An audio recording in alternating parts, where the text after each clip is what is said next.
தேசிய முற்போக்கு திராவிடர் கழகம், மக்கள் நல கூட்டணி, தமிழ் மாநில காங்கிரஸ் இணைந்து நடத்தக்கூடிய மகத்தான இந்த தேர்தல் சிறப்பு மாநாட்டினுடைய தலைவரும் மறுமலர்ச்சி திராவிட முன்னேற்ற கழகத்தினுடைய பொதுச் செயலாளரும் இந்த அணியினுடைய ஒருங்கிணைப்பாளரான மதிப்புக்குரிய வைகோ அவர்களே, மகத்தான இந்த மாநாட்டில் நிறைவாக உரையாற்ற இருக்கக்கூடிய எங்கள் அணியினுடைய முதல்வர் வேட்பாளர் அல்ல வருங்கால முதல்வர் மதிப்புக்குரிய தேசிய முற்போக்கு திராவிட கழகத்தின் நிறுவன தலைவர் கேப்டன் விஜயகாந்த் அவர்களே, இங்கே உரையாற்ற இருக்கக்கூடிய தமிழ் மாநில காங்கிரஸ் தலைவர் மதிப்புக்குரிய ஜி.கே. வாசன் அவர்களே, உரையாற்றி அமர்ந்திருக்கக்கூடிய விடுதலை சிறுத்தை கட்சியினுடைய நிறுவன தலைவர் திருமாவளவன் அவர்களே,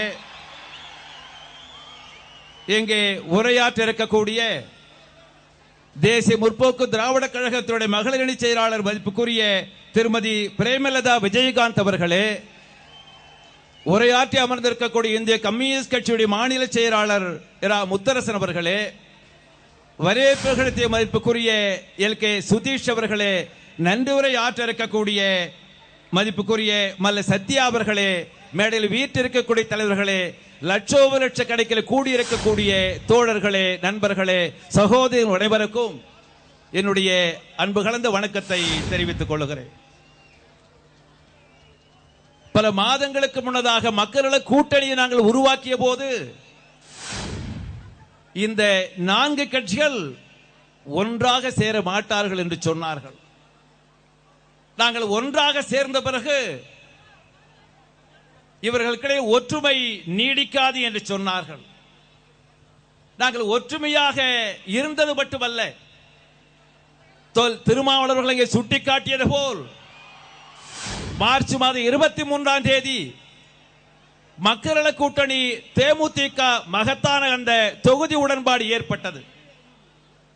தொடர்ந்து நேற்றைய தினம் தேமுதிக மக்கள் நல கூட்டணி தமிழ் மாநில காங்கிரஸ் அந்த தொகுதி உடன்பாடு ஏற்பட்டது.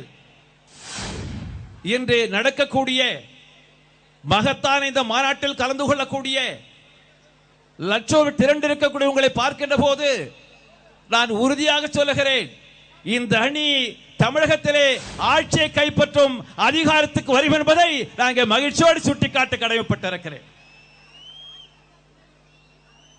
நேற்று சென்னை மாநகரத்தில் அம்மையார் ஜெயலலிதா அவர்கள் தன்னுடைய பிரச்சாரத்தை துவக்கி இருக்கிறார். நீங்கள் தொலைக்காட்சியில் இந்த கூட்டத்தை பார்த்திருக்கலாம். அம்மையார் ஜெயலலிதா அவர்கள் பேசுகிற போது மக்கள் மத்தியில்